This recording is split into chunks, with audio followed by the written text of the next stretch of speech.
Welcome to the Talking About Every PS2 Game podcast, the bi-weekly show where we play through and then talk about every PS2 game. I'm Tunuh. Joining me as always is Joe from PS2 or Die. You can find our channels linked in the comments. Joe, I hear you brought a game. Super Monkey Ball Adventure, which is this wonderful little game that is a one-off in the Monkey Ball series. Instead of being primarily a puzzle game, it is now an adventure game with puzzles kind of scarce throughout the rest of the game. So it keeps the magic of a monkey and a ball doing fun things. However, it adds it to what you'd expect, a big adventure game to be with the ball mechanics in place and everything. Yeah, so have you played a Super Monkey Ball game before? Yes. The first one I played was on the Nintendo Wii, which is probably the more popular ones, probably because of the gyroscope controller controls. With the Wiimote? Yeah. That was actually, you don't have to, but you can select that, and it's much more difficult. But yeah, that sounds horrible. Yeah, as a gimmick, the Wii's motion controller was new, but it wasn't too bad for a game in general for one of the Monkey Ball games. And my wife and her siblings showed it to me, and I thought, oh, this is pretty cool. And I haven't really played too many other than that, but that one I did play for a little while with them. So it was a lot more structured puzzle wise. Right. I played the GameCube one. I think it was like the first one that I played, the one on the GameCube. I think it's just called Super Monkey Ball. Yeah. It's really hard. So playing it with a Wiimote sounds like a nightmare. Yeah. When you need like precise controls. Oh, absolutely. Absolutely. Because also, it's like the world you're tipping. Oh, you're fine. You're tipping the world and having the ball roll in a direction. So a Wiimote would be. Yeah.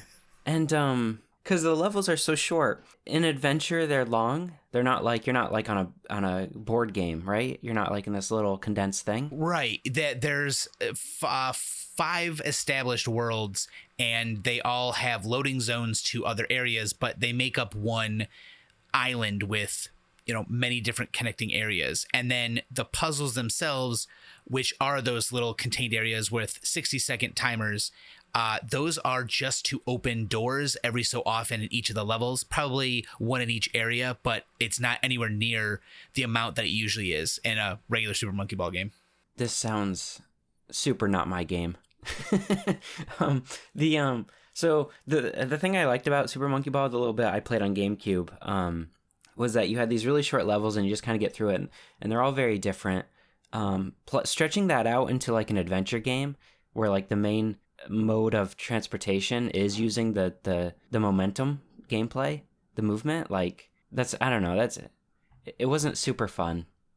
Does that make sense? Yeah, it's hard to, because this is a fairly unique mechanic. I mean, I'm sure lots of games have ball rolling. I mean, even all the way back to the NES with Marble Madness, but it's not the same. It's pretty accurate. It sounds like playing Red Dead Redemption 2, like a Rockstar game with its momentum, like weird momentum movement, and you just like times 10 that, and that sounds like a nightmare because like all the gameplay revolves around the movement, and the movement is yeah. The movement is Super Monkey Ball. Yeah, absolutely. It's got your basic, walk over here, grab a quest, go complete the quest, usually somewhere in the level or maybe even in an area over.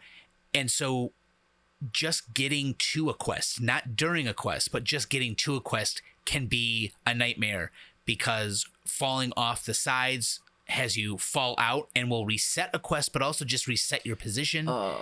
It's... Sorry. That was a death groan. Sorry. Keep going. That's exactly how you feel when you find out that there are so many instances where just traveling normally to check things out, even to explore, is hazardous in a way that isn't fun. It's not, you lose some health and you're heal. Punished. Yeah, you're punished for exploring, aren't you? Or like there's a high risk to exploring. Absolutely. Yeah, bananas can be out of reach and you're like, oh, I think I can make that. Nope. Okay. I have a related question. Are you familiar with Ape Escape, that series? Yes. Are these, so in Ape Escape, I've only played the first game on PlayStation. The game goes back and forth between, they call them monkeys, they call them apes. Mm-hmm. Does Super Monkey Ball have that problem? Are they actually monkeys? They are monkeys. Did you verify this? Yes. They are monkeys. They are absolutely monkeys. How do you know this? Well, Did you like? it does refer to them as monkeys constantly in the game, but Okay. their language is monkey language. So the entire time they say monkey, monkey, or mookie, mookie. Okay. I'm not familiar with Mookies, but okay. How much of a do you feel like you could like give Jane Goodall a run for her money, or at this point? No. No. Okay. I had a lore question. Mm-hmm. How did these monkeys end up in these balls? Are they happy to be there, or are they trying to escape, or what's going on? What's the situation? The super monkey ball is actually what the game is about. The ball itself. The monkeys inside of the balls are there to like pilot them. Apparently, them having special abilities and being able to complete the puzzles are because of the super monkey ball. Okay, it's like Evangelion, right? Yeah, yeah. Except instead of kids, it's monkeys. They don't have to quite attune to it the same way, but for sure, for sure. And no one else is in ball. That's the other thing, is you are the only one. Okay, the ball's not your mother. No. Right. Okay, it's just okay.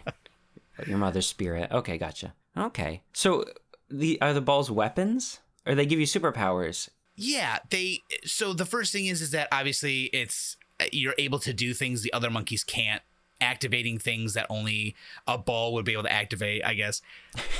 Okay. I'm sorry. So there's a monkey universe. Yeah, a whole monkey universe. Is there like a monkey economy? Monkey countries? I think at least an economy where they sell you things for bananas. Okay. So there's okay. Yeah, sorry, keep going.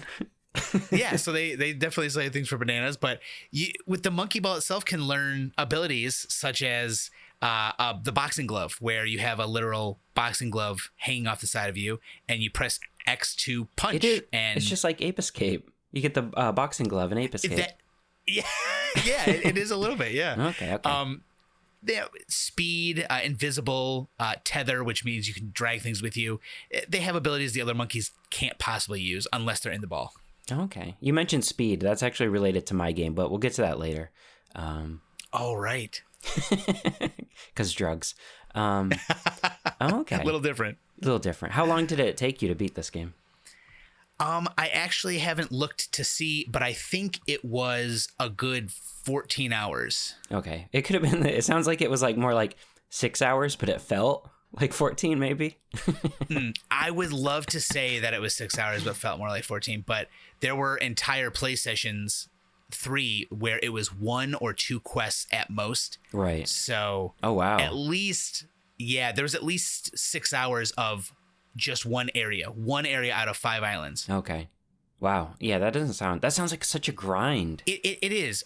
I'm surprised at how inept they were at making the adventure portion friendly, and also the fact that this is seemingly at least what you think as a kid's game, or yeah, a younger. You'd think it'd be not necessarily easy, but accessible or not frustrating at the very least. Get rid of anything that's frustrating, remove it. It can be tedious, but the fact that you can fall off the level and get reset, Yes, falling off the level, getting reset is probably the worst thing that has going, because in the small puzzles, you immediately get to start again and kind of learn the area. But when you're in the middle of a quest, you could fall out because you went a little too far left, but it's not the same every time you do the quest. You've got to go different places. So, right. You're not really learning. You're just falling and going, well, yeah, that sucks. Imagine a child playing that game who has like less emotional control than an adult, and if you're getting frustrated playing it as an adult, I can imagine how annoying it would be younger. Absolutely. One of the people in the stream while I'm playing it was my wife's brother, and he said several times, this made young Joey cry because I couldn't beat it. Yeah. It's like, I bet I would have probably cried too. Yeah, I'd be so upset if I spent like $50 and that's what I got. It seems like a lot of people do. I think it has an average score of 51 out of 100. Oh, wow. Okay, so this is like the worst entry in the series. It is generally accepted that it is. It's crazy because there's when I think of offshoot games that change genres, Super Mario RPG, like there's ways to do it that's perfectly fine. Like you could turn this into a turn-based battle RPG, and I think that would be cool and interesting, but they didn't do that, Yeah, it seems like for a game like Mario RPG, what's his name? I'm blanking. Who is Shigeru Miyamoto. Jeez, don't tell anyone. But Shigeru Miyamoto, he insisted that the game be Mario, that there was no, if you played it and you liked Mario, it was all about Mario. So even though they were working with a different company, they were able to keep it feeling like it was always a Mario game and there was never a doubt. Whereas this game in the same company, their idea was to include the puzzles, but that's it. And then anything else they did was brand new. And they weren't worried about whether or not it fit with the Monkey Ball theme. And I'm not sure if there was a way for them to, but at the very least, it was not the way they did it. Right. When you do fall off levels, how are the loading screens? Are they long? The loading from falling off is not. Falling out is fairly quick. Okay. The only issue there is, time-wise, is probably the fact that it will spawn you sometimes, not all the time, but randomly, or at whatever it thinks your last known position was. And sometimes that's not very close. So, right. Okay. Because when I played the GameCube version, it was very snappy. It was like a Tony Hawk, Pro Skater. If you do fail, you're right back. So I'm wondering, like, yeah, the puzzles are very fast because you always go back to one spot. It never has to figure out where. It's just, here you go. And when you fall out, you can hold the X button to speed up the intro to the stage, which usually just kind of shows you what the stage looks like, so you have an idea, and hold it, and it will instantly finish, and you can go. So it's almost instantaneous. So it's like Final Fantasy, the MMO. It like shows you the dungeon before you. Yeah, it gives you a little. Final Fantasy 14 fly through. Okay, yeah. The worst thing about it is it doesn't sound so bad it's funny. It just sounds like a grind. It just sounds so mediocre, bad, that it just sounds dull. Does that make sense? Yeah. That's like the worst thing. Yeah, it does. Absolutely. I feel like the thing that makes it even more dull is that each area is separate, even though they're in the same island, and then each island has several areas. But to get to another area on the same island, you must go through a loading screen, but it's not a normal loading screen. On the GameCube, it has a normal loading screen. You walk through, load, you go. On the PS2 version, you must physically walk in a circle, pushing what I assume is a turnstile, and it must turn and turn and turn. Okay, and then there's a key on the top, and it slowly rises, and then when you finally load, it will fall down. And I have, on my video, I have 36 seconds for one loading screen, and that's if you can maintain the fastest speed, because you can go fast or slow loading the game, and you don't. The way that it's set up is you're in a bowl. So if you're pushing it and you're holding it, you can't always go in a perfect circle. So sometimes you'll fly off in a different direction, have to reset, and then start doing it again. It's like, why was the loading screen what I assume to be just a boss between each area? Yeah, why is the loading screen? Why is there gameplay for the loading screen? And if you do bad, it has to load longer. Yeah, I don't. Some of the areas have simple ones where you just hold X and press a direction left or right, and it will spin a circle, a gear, or whatever it is. And you have to do this several times through several gears, and then it's loaded. But it's still physically making me push some buttons and watch as the game loads extremely slow. Right. Yeah, this sounds bad. This sounds not fun. It's a miracle that I made it through, or any of my wife's siblings. I don't know how they had the patience, other than you're a kid, I guess. Yeah, and it's the one game you bought, so now you're stuck with it. Yes. So you try to, which is so sad. It is very sad. I should mention, my throat is a little strange, so I might sound strange, but not as painful as playing through Super Monkey Ball. I'm more intrigued about this monkey economy and this monkey politics. You know what? But, it's funny you say, because the politics, at least, the aim of the game is to reunite two of the kingdoms, and their whole shtick is not that they hate each other for a reason that makes sense, but they hate each other because... Misunderstanding? Very misunderstanding. They wear masks. Oh, great. And they see each other and they think, that guy's like a monster. Thing. Yeah. Yeah. Oh, that guy's a monster. Oh, no, that guy's a monster. And that is it. There's a mask joke in there, but I'm not going to make it. Okay. You got the mask wearers and the ones who don't believe in the mask. I gotcha. Okay, it's very topical. Yeah, and even though it came out in 2004, 2006, something, whatever, it's weird that they did that. And it all hinges on their children getting married to each other. So of course they think, oh, weird, this is terrible. Yeah. So I don't know about the economy, but the politics sound okay. Yeah, sound abhorrent. Who needs the new Final Fantasy? You got your Game of Thrones simulator. Just play Super Monkey Ball Adventure. Yeah, that sucks. The worst thing a game can be, in my opinion, or like even a movie, is just boring. The game just sounds boring. Yeah. The quests range from picking trash up off the ground to an insane set of seemingly random goals. And in the end, it's almost necessary to find someone who's already done it to figure it out. So it's either... Oh, it's like esoteric or confusing on how to accomplish some of the goals? Absolutely. Especially when the game tells you what to do, but not exactly how to either get there, or if what you're doing is wrong. You won't know until you've tried it 50 times and it just won't work. Wow, it's like the Dark Souls of Monkey. The Dark Souls of Monkey Ball. This sounds like someone this sounds like someone crafted the perfect game for me to hate. All the elements I hate, they just crammed them into this ball. They did. It's just insane that the choices they made for the game in general, just there's one whole island that is airborne, which means that no matter where you go, your chances of falling out are probably about 80%. Oh, because the balls, they open up, right? You can glide, yes. And that is a major part of some of this floating islands things.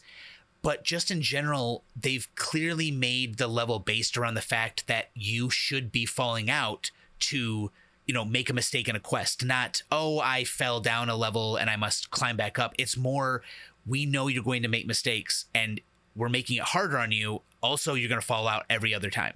Screw that. Mm-hmm. It's good enough to watch it, to say, oh yeah, that's how this game is, and then move on. And then never think about it again. Nope. I can't believe that kids would beat this kind of game. Did you have anything else on Super Monkey Ball? I wrung it dry for my... I was excited to hear about the monkey economy and politics, but it doesn't sound like there's anything else that's particularly interesting. Very tame. I think that's just it. It's that the game has a lot of issues. Same. I mean, there are some positives. The fact that it's unique, and the puzzles are really good and enjoyable. But for the game as a whole, it's just not. It's not one of those games you want to play. Where does it fit in the release? Is this like the third game in the series? Do you know? I think it might be the third or the fourth. It may be the fourth. Yes. So there was a Super Monkey Ball 2, and I thought one more, but it's right after number 2 or whatever the third one would be. Oh wow, I just randomly guessed, but okay. Okay, so you have anything else for Super Monkey Ball, or you never want to think about it again? I'd like to keep it like that. Yeah. Okay, yeah. I'll have to get to it eventually, but until then, I never want to think about it again. Yeah, let me know if something that does not make sense is there, because I'll tell you. I think I remember. Okay, you can just be on the call with me throughout the entire time then. Yeah, that'd be really helpful. Well, you played a game on the PS2 too. What game did you bring? I played NARC. Do you know NARC? NARC, I do know. I remember seeing scores in a magazine, and it was not like the greatest. Were they high? Were they low? Mid, 6 to 7.5. Mid. Okay, they lied to you. I'm gonna let you know that right off the bat. Ooh, so third person shooting. How does it work? Well, how do you feel about drugs? I think I'm okay with those. So NARC was a side-scrolling, kind of like a mix between Double Dragon and Ninja Gaiden, I think. I never played it, but that's the sense I got. It was like a beat-em-up, maybe, like a shoot-em-up. And so this uses the same premise of you are 2 narcotics officers who are trying to rid the streets of a drug problem. And that's basically all it has in common with it. NARC, this NARC, the new NARC, not new, but this newish NARC is people say it's a GTA clone. Have you seen that? I have not. I don't know too much about it, but do you get in cars like in Grand Theft Auto? No, there's no vehicles in the game. There are cars, but they're just like NPCs. They're on like what's the word? They're on like a rail. They can never deviate, and you can't affect them in any way. I actually even tried to stand on top of it. So in Mega Man Legends, this is a deep pull. On Mega Man Legends, you can stand on top of the vehicles and like they'll drive with you. Yes. Your character does not move when they're on top of a vehicle in this game, and it is by far the most disappointing part of this game. It made me angry. Wow. But anyway. But yeah, no, this game is a third-person, semi-open world shooter where you play as a cop, and you kind of have cop abilities, kind of. We'll get into that, but not really. And you do missions, and yeah, it's super generic. It was released for $20. It was released as a budget title. Wow, really? Yeah, and the crazy thing is it has really A-list celebrity voice acting. It has Ron Perlman, Michael Madsen, the woman who played Gamora, I think, in Guardians. Wow. And it's like, in the video, I mentioned, like, if they made this game today, I can't imagine what the budget would have to be. But it had all these celebrities who, like, weren't as big at the time, maybe. I'm so thinking. known enough to be like, oh, hey, that's that guy or that's that woman, but not. Yeah. It's like a $20 game with Michael Madsen as one of the protagonists. And it's like, okay, you start out as these two cops. The tutorial is you're a beat cop who's kind of relearning how to be a cop. And so the open world is like, have you played State of Emergency? Yeah, it has the mall is a decent sized area you can just kind of do things in. Yes, that's what it is. It's like a mall, but it's like a couple city blocks. It's like that, but it's not like GTA. It's don't go into it thinking it's an open world, because it's not. Do you pick up the quests like you would in Grand Theft Auto or No, anything similar? They're actually, yes, in that they're extremely linear. You go to a place and you pick up the quest, but it's always it's very linear. You can't do any. They have like a side quest. You can hit triangle to do a special assignment sometimes. That's like a little side quest, but they're like maybe 5 minutes long, if that. It's extremely linear game. There's no open world gameplay. There's nothing you can do in the open world. There's a cop system where you have like a reputation system that ties into being a cop, but it's just a number. And if it goes all the way to 0, it's game over. And if it goes to 99, nothing happens. So it gets to 0 by doing things incorrectly as a cop? Yeah, so what you can do is, because you're playing as a cop, right? You can, if you kill people, that's bad, just in general in life, but also in the game. That'll bring your reputation down. But to bring it up, you can make arrests. If you go around the street, there'll be people doing random drug deals. You can arrest those people, and that'll bring it up. You can also get drugs, which I'm going to get to in a second. And you can take those drugs and deposit them in the police station, and that'll give you some rep back. So you have this choice. You can either take the drugs or you can deposit the drugs. Taking the drugs get you money? Taking the drugs as in using them. Oh, okay. So it alters maybe what you can do? Yeah, so the idea isn't bad. The idea is that you take these drugs, they give you superhuman abilities, and that makes the gameplay more fun, more interesting, easier, that sort of thing. Or you can deposit the drugs, and that'll bring your rep up. The problem is, I mentioned this in the video, but the problem with taking the drugs is that the gameplay is very easy. People die in like 2 shots. The time to kill is very, very, very low. So you're never at a point where you really need to take drugs. Oh, yeah. And I assume it lowers your level too. No, it doesn't lower your cop level, I don't think. If it did, it was never an issue. But what it does do is every time you take one, you have a random chance to become addicted. And so if you become addicted, you have to keep taking it, or you have this withdrawal bar.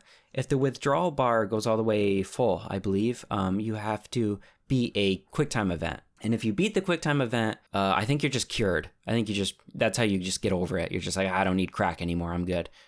So. Oh, wow. So a separate mechanic from the cop level is taking drugs. Yes, but it's very, very, very, very shallow. Sad. So the QuickTime event, how does that work? I don't know. so, Oh.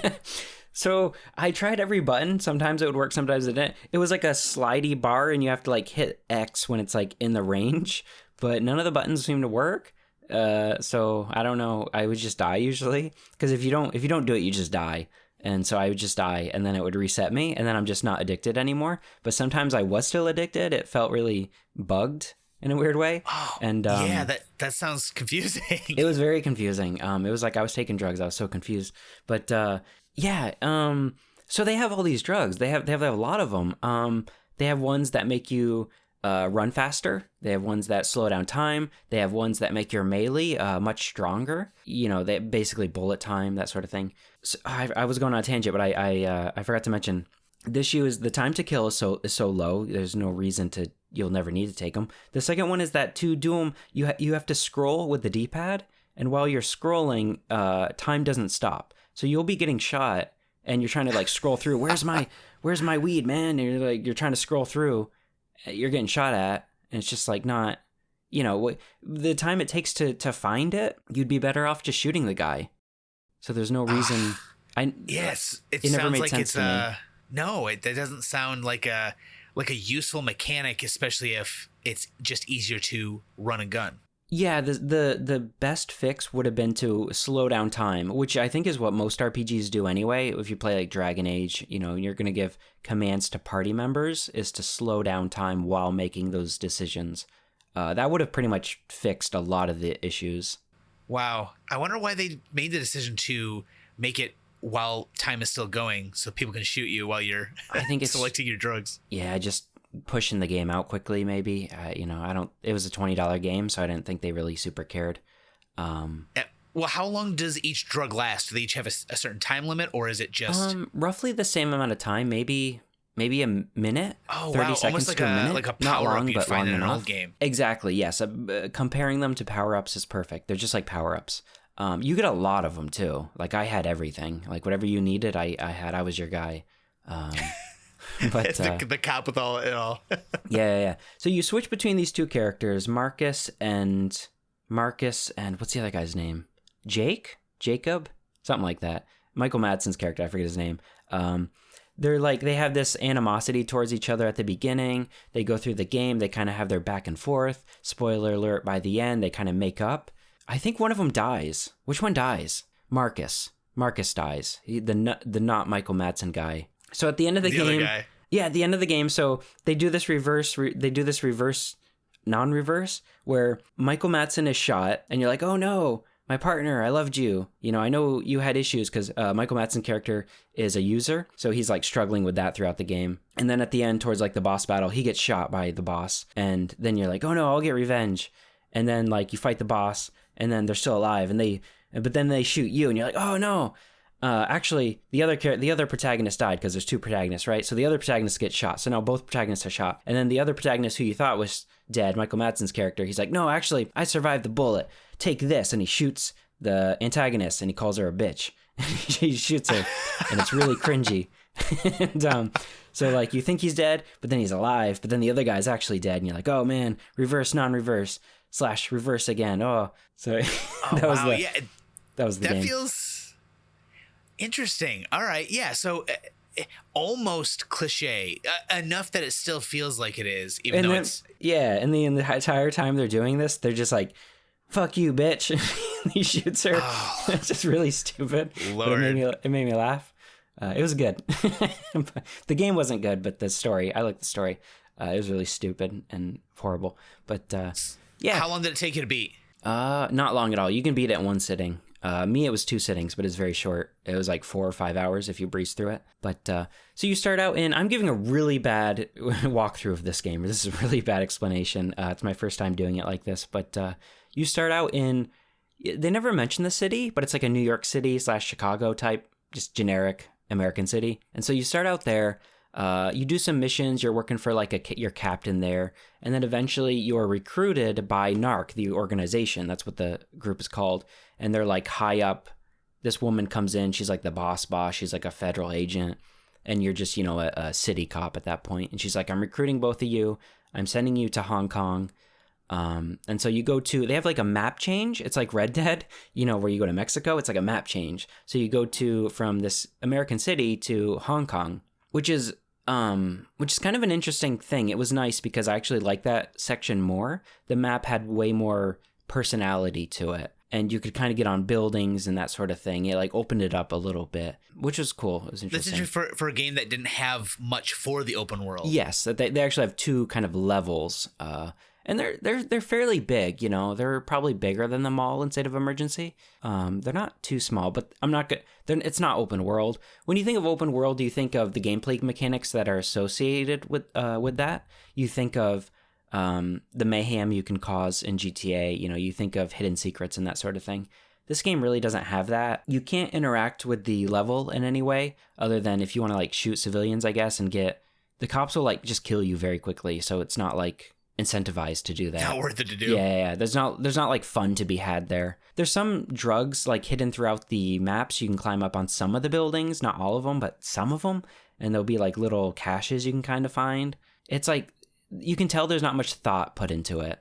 So do these quests, if it's an open world area, I assume that you get a mission, do that mission in that open world area, and then anytime else you get a mission, you would continue to go there. So at least you would have an idea of how the area looked. It's like instanced dungeons in a weird way. So okay. It's like an MMO in a weird way, or an RPG. You go somewhere, you hit a button, it loads, it plays like a cutscene, and then you'll either load into a closed off area, like a warehouse or something like that, or some kind of event will trigger on the open world, and you have to like go there and do a thing or something like that. Oh, so you're not always on the open world map. Sometimes you're in other places. It feels very much like they could have just made this a linear game. They could have just made this you go from level to level to level. It would make no difference. Feel like that. The only difference, the only reason for it to be quote unquote open world is that it has the drug system with the cop system kind of intertangled together.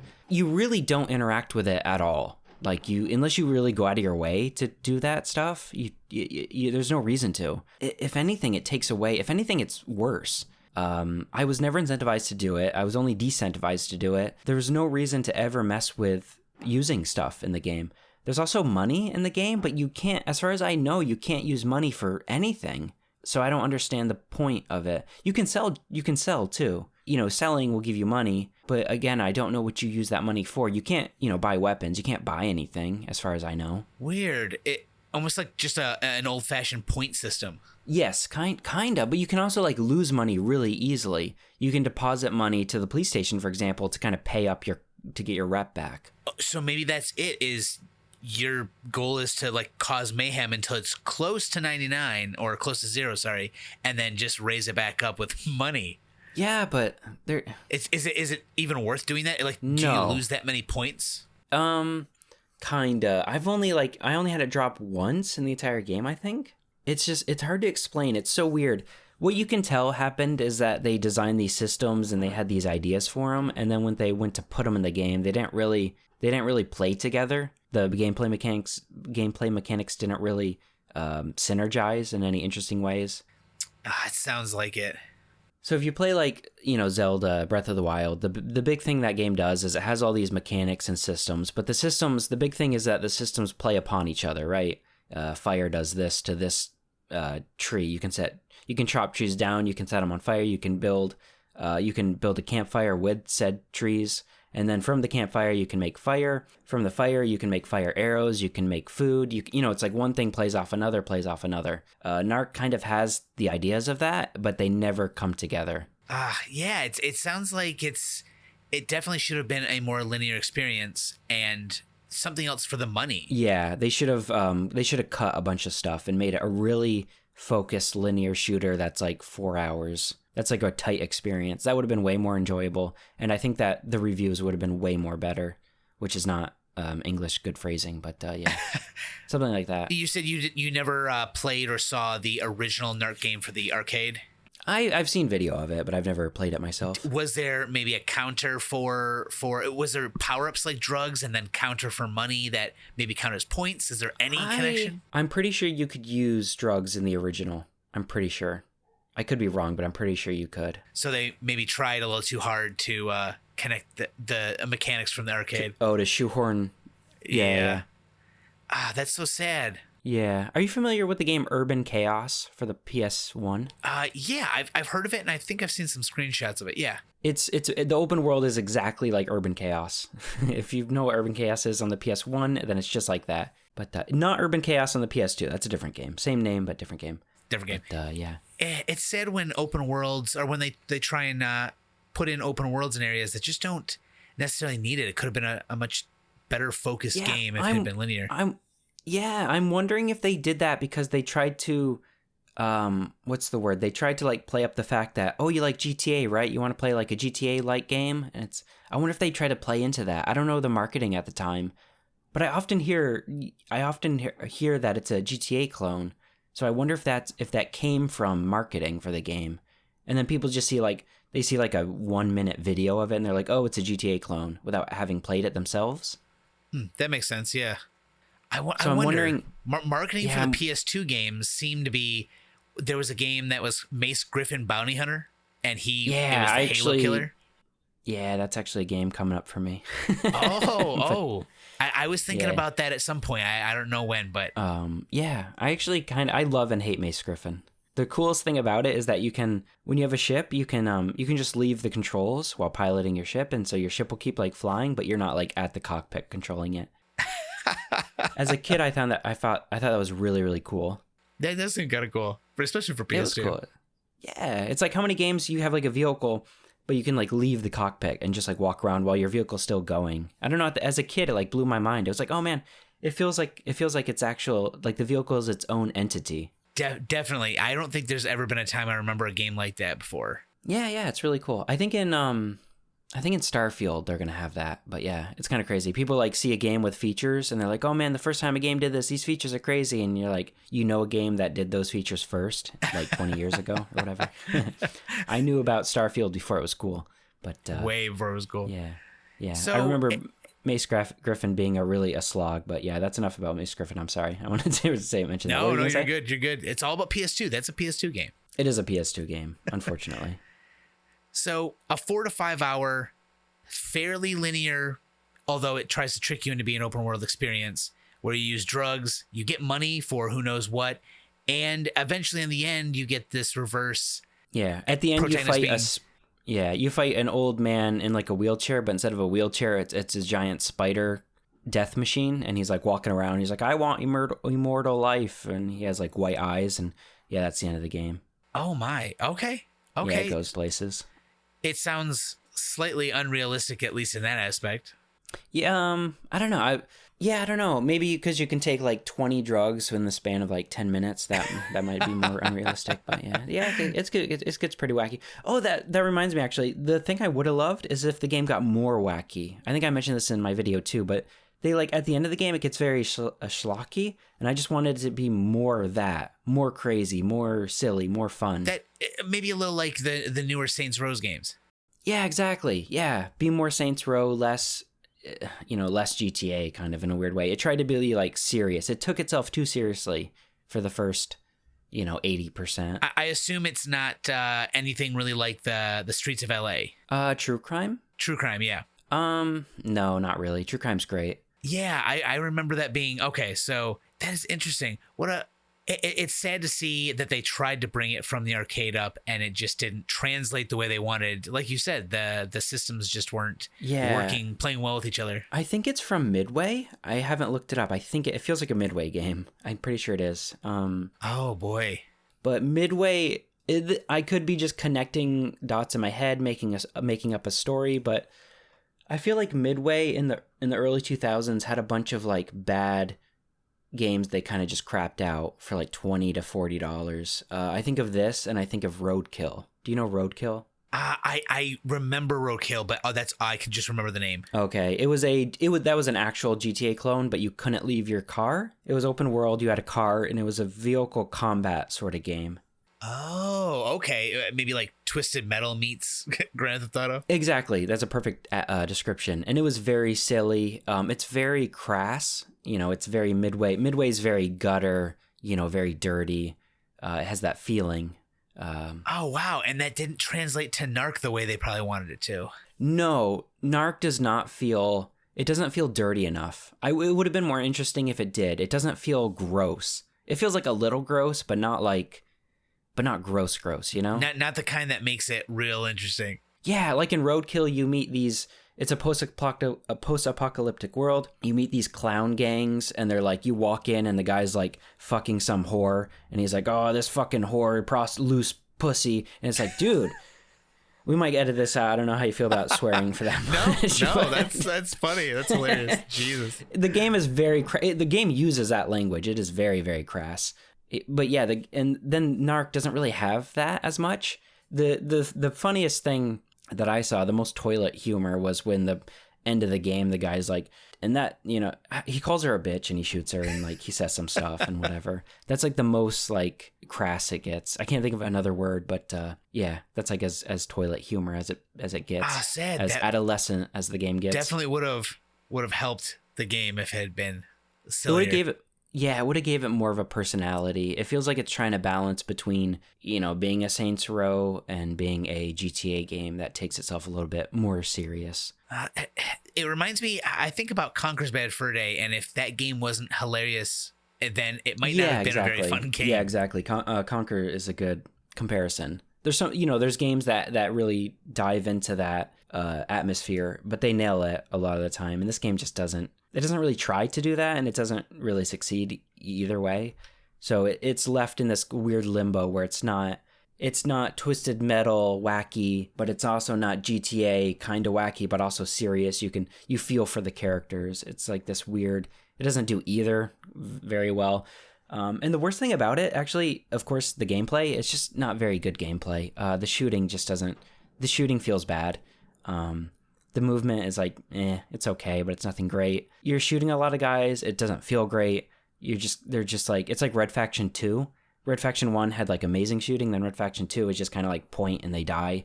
That's this game. You just point, hit R1, they die. That's it. You move on. So there's no lock on, like you lock onto an enemy. It's more just face the direction he is. There is a lock on. Yes. It's very, what's the word not forgivable. It's very generous. Almost like so like auto aim assist. Yes. It's very easy to control. I actually had the most interesting part was because I'm playing on an emulator, unlike you, and so I think the emulator had weird mix-ups with the mechanics, which meant that I had to solve things were supposed to trigger that wouldn't trigger. One example I can think of is there was one part I was supposed to jump over a van in this alleyway, but there was an invisible wall on the van. And I looked up a video of a long play and the guy jumped over the van. He's like, okay, that's how you do it. You know, I was confirming that's what I'm supposed to do, but in my game, I could not do this. Poor emulators. I'm pretty sure it was because of the emulator. But he was playing an emulator too. So I don't know. But anyway, possible fixes. There's always a chance. Yeah, I'm not sure. But it was we were at a pier. There's water. You can't go in the water, you die, you know, old GTA style. But there was an open space. And when you jump, you get some air control over your character. So I'm like, maybe I can run, jump, air control, and like curve, like Wanted Bullet, like curve my character around the. Were you able to do it? I was able to do it. No way. Yeah, it actually worked. And so like the most fun I had with NARC was figuring out how to break NARC so that I could progress and actually finish and beat NARC. So the game was like, it put these roadblocks in my way, but they weren't intentional. So that was kind of interesting. Okay, all right. So, was the air control, would you consider it maybe like Mega Man, where you just, it's so It was a little bit, yeah. No, it wasn't too strong, but you had some air control, and it was just enough. So you can actually grab onto ledges, and that's what I did, is it's not too hard to grab a ledge. So is there a dedicated jump button? Yes, there's dedicated jump. The movement controls aren't too bad, actually. You can jump, and then when you if you're going to fall a big distance, you can actually roll. And if you hit another button right before you hit the ground, you can roll, which will, I think, negate all of the damage. You can also shimmy. Great. You can hold on to ledges and kind of shimmy around. Yeah, you can grab onto ledges and pull yourself up. It has like a decent amount of mobility stuff. It doesn't use it that much, but it uses it for some of the missions. Wow, yeah, that's sad because, you know, I wouldn't have known, and it's just why would they not use all of these cool mechanics as part of the game too? I mean, it seems more interesting than the money. Yeah, it's when they do use it, it's kind of awkward. It's not like, it doesn't feel like the game was made for that stuff. It's not like Mirror's Edge. So I don't know. They use it kind of, but they kind of don't. Like one mission will have you climbing a lot. Another mission will have no climbing.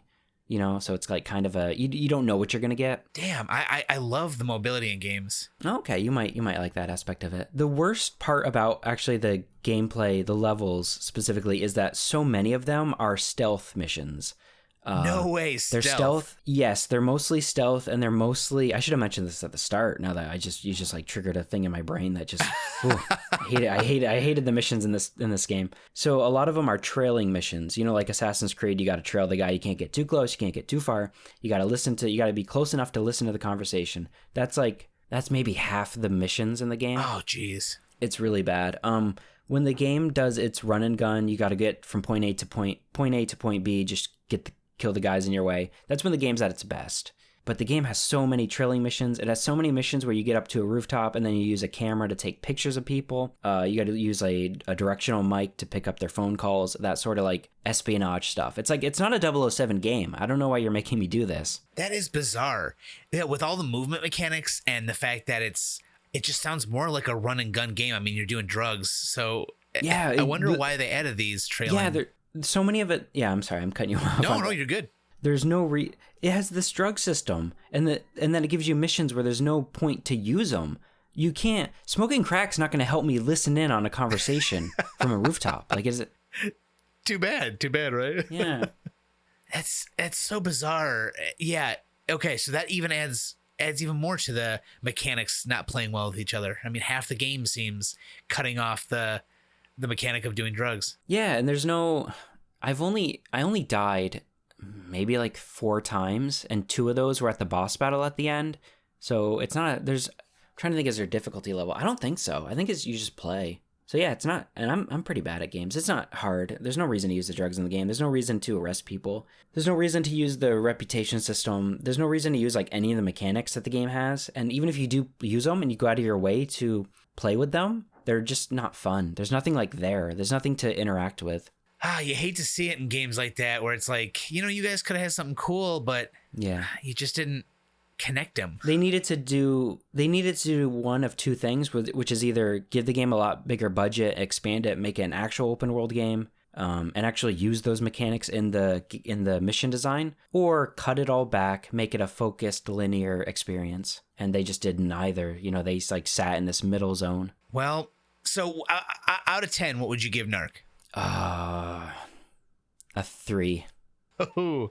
Maybe a 3, maybe a 2, maybe a 3. When I think of, so I'm not using like the game reviewer scale where a 7 is kind of bad. I'm using like a 5. It's completely average. Like I have fun with 5 out of 10. Oh, absolutely. I know what you mean. It is tough to see 7s being lauded as terrible. Yeah, I kind of understand what they're going for, but I think of it like I think of a 5 is completely mediocre, forgettable, but relatively enjoyable. Assassin's Creed is like a 5. It's like, I'll play it. I know what I'm getting. Fair enough. I think I would give this a 3. I feel like it's a solid 3. So enough to call it a game. It is a video game. I can confirm. I did play it. It does sound easier to get through than Monkey Ball, so... Yes, I would play NARC 3 times over before I would play Super Monkey Ball. I agree with that. Yeah, I would try real life drugs rather than play Super Monkey Ball.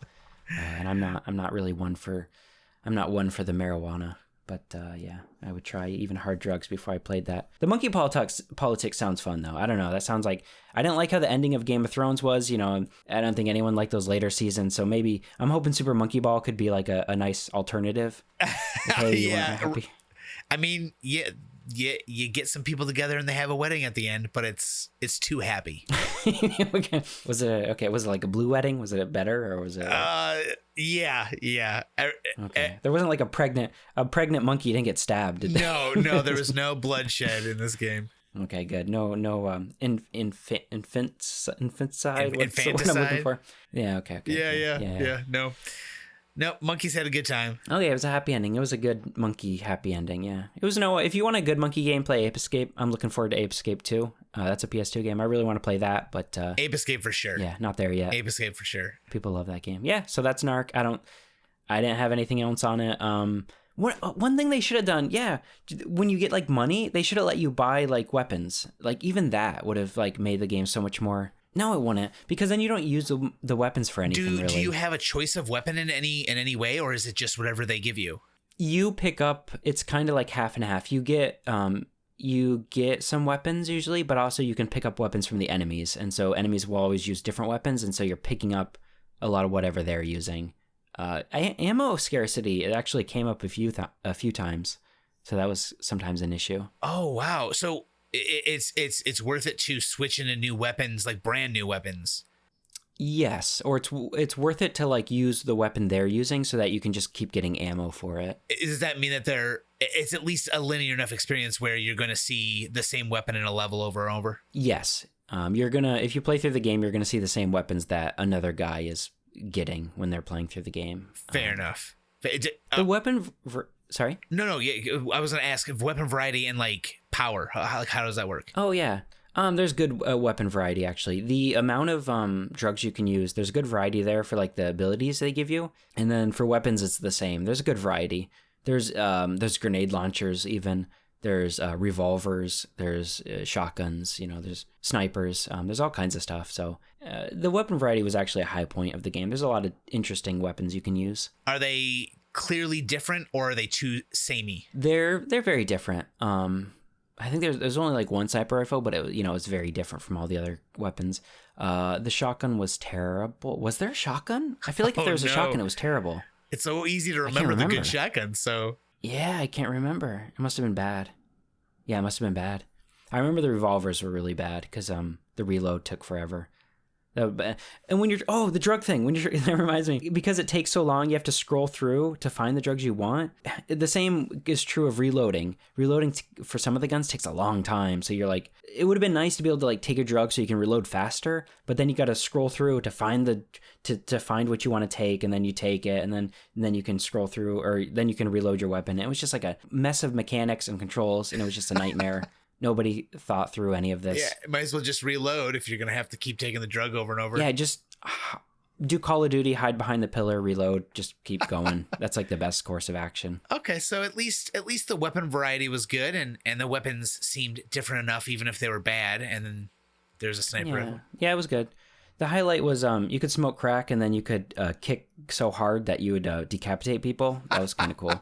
But, at least that's fun. That sounds fun. Yeah, I don't know if it was crack. I don't know what it was. I don't know what some of the drugs are. It was just like some of the drugs would just be like a green blob, and it's not pot. I don't know what this is. And your character like moves his hands. I don't know if he's like smoking it or injecting it or what. And then like you can kick guys' heads off. And I'm like, I don't know what he took, but man, that's powerful.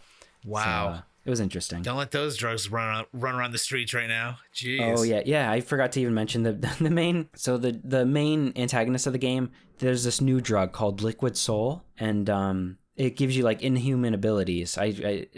This is so like I don't even care about this part of the game. Okay. This is supposed to be the draw of the game in a weird way. The story is supposed to draw you in, make you be like, oh man, what's Liquid Soul? But I couldn't care less. But anyway, this Liquid Soul, it turns out it's people. They're like grinding people up. And then he makes a Soylent Green reference. He's like, Liquid Soul, they're not using people they're not using slave labor to make it. They're making it with people. And that's like the cutscene. It's really stupid. That's like the silliness I liked. That made me laugh. It was like, it was fun. Yeah, and I don't think you can use it in the game. I don't remember. I'm sure you can. I don't know. I didn't know any of the drugs.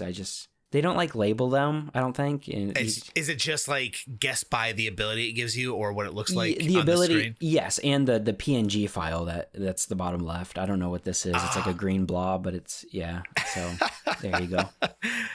Sounds like they did their research. Yeah, it was interesting. But I don't like it. The best thing about it is that it's short. It has really good voice acting. They actually like tried. And then the end of the game was actually kind of interesting. The end of the game was like a very, oh shit. So the end of the game was a very linear experience. The end of the game was just, you're on this fortified island, but it's just like a level. You go through the level, you're doing like, you're unlocking gates, you're beating waves of enemies, you're picking up med kits to heal yourself. It's like a very traditional action game, and that was like the best part of it by far. So if they just did that throughout the rest of the game, it would have been, a 4 5 out of 10. Oh wow. And they could have made their systems work better for that type of gameplay, I bet. Yeah, you could have picked up drugs, and then it'd actually just be like a power up, and maybe you don't even need to select it. Maybe it's just like an auto use on pickup. That would have gone a long way. Oh no, but then they couldn't tell people, oh, this is too much like an arcade game. Yeah, it like would have been a literal arcade game. Yeah, it would have been a very faithful adaptation or evolution of a traditional side-scrolling old retro arcade game. But I think it would have been way better for it. Oh, I agree. I mean, the people making decisions and saying, let's make a Grand Theft Auto-like game probably ruined it. I bet that was some like suit producer guy who's like, no, man, we need to market it as GTA killer, $20, man. And it's just like, it's so worse for it. It's not open world. It's not a GTA clone. I watch YouTube videos of I'm not going to name him. I watched a YouTube video of a guy who's like, it's a bad GTA clone. I'm like, it's not a GTA clone. Play the game. You played it, man. I saw you play it. It's not a GTA clone. What are you doing? It's just close enough, and people will compare. It's so easy to compare. True. Yeah, it's like people play like Pac-Man and be like, man, this open world. This is like Pac-Man. You ever play Pac-Man World? Isn't that open world? You call that a GTA clone? No, it's not a GTA clone. Pac-Man and GTA being compared. Yeah. I wonder. Yeah, it's like saying Mega Man Legends is more open world by far. I would consider, from what you've said, yeah, Mega Man Legends would be more open world. Yeah, I want to play that game. That's not a PS2 game though. Dang, we need to do something about that. I know, right? That was such a good game. Yeah, I want to replay that. Yeah. Well, good deal. I think that Monkey Ball and NARC are just those kind of PS2 games. Two terrible games. Which one's worse? Super Monkey Ball, easily. What do you think? I think maybe because of the length and the length of the frustration. In this case, length is just bad, and it's not good for this Super Monkey Ball. Yeah. Surprising how nobody likes it. Bad reviews. Yeah. Very, very few favorable reviews, and I don't say good. I meant favorable, like 6. When you look at like the Metacritic, are the user reviews high? Is it one of those games where like critic reviews are low but user reviews are high? Because NARC has some of that. People are like, NARC is actually good, and it's just because it's what like mom bought them when they were like 7. Yeah. Oh, that's interesting. So is no, I think Monkey Ball is fairly even across the board. Okay, so everyone like 50 and below consensus. Gotcha. Yeah, even Rotten Tomatoes apparently gave it a 0%. Rotten Tomatoes reviews games? They had it on there for some reason. Oh, weird. It's such a cinematic experience. Like I said, just the Game of Thrones, you had a bad time, you can watch Super Monkey Ball. Adventure. World? What's it called? Adventure. Okay, Super Monkey Ball Adventure. They didn't want anyone to be confused about that. Super Pac-Man World? What was that game? That's yeah, something like that. Pac-Man World, PS2 Super Pac-Man game, World. Right? Isn't it? Is it really? There's 4,000 games. I feel like there's so many. Every time I hear one, I'm like, yeah, probably as a PS2 game. Is it Pac-Man World? I think it's Pac-Man World. And then there's Pac-Man World 2. Okay, yeah. I'm getting off. Sorry. I'm having a flashback. No, you're good. I have it coming up right here. Pac-Man World. Pac-Man World. Pac-Man Worlds with an S, which actually came first. Oh, no. And Pac-Man versus Pac-Man World 2. Ooh, that one. That's the dark chapter. That's the Shadow, the Hedgehog. Pac-Man has a Glock in it. He does. He's a little too much like Shadow. And then there's a World 3 a couple years later. Maybe if there's multiple, then successful, right? That's what that means? Oh, it was a Game Boy Advance game. Hold on. Where's the... I'm not sure which one of these. I think they were all on the handheld. Oh, not PS2. Yeah, Pac-Man Worlds is... arcade. Okay, so not PS2. There must be some Pac-Man PS2 games. There's gotta be. Anyway, yeah, that's NARC. That's Super Monkey Ball Adventure World? Yes. Adventure. I never want to think about these games again. I never want to play these games. Yeah, that'll do it for episode 1. Anything else? No, that's good with me too. I think it was a lot of fun. Yo, go ahead. Rate Super Monkey Ball World Adventure. I would probably give it a 5 out of 10. A 5? Yeah, I think That's high. It was unique enough, and the puzzles were actually enjoyable. So you did have fun sometimes. Yeah. The puzzles, they do the puzzles real well, but it's the adventure part, and there were enough puzzles to at least be like, oh yeah, every hour you get a break from the quests. Okay. Were the puzzles like the traditional mode where you got to get in the ball, like a golf thing? I should have asked that earlier. Yeah, you're in the ball, you roll, and it's usually a pretty small section of platforms, and you've just got to figure out how to get to the goal, and you have 60 seconds. Yeah, that sounds pretty traditional. That's like the best part, so that makes sense. Okay, well, those are those games. They're not good. If you like them, then you're wrong. No. Yeah, that'll do it for episode 1. See ya. Later.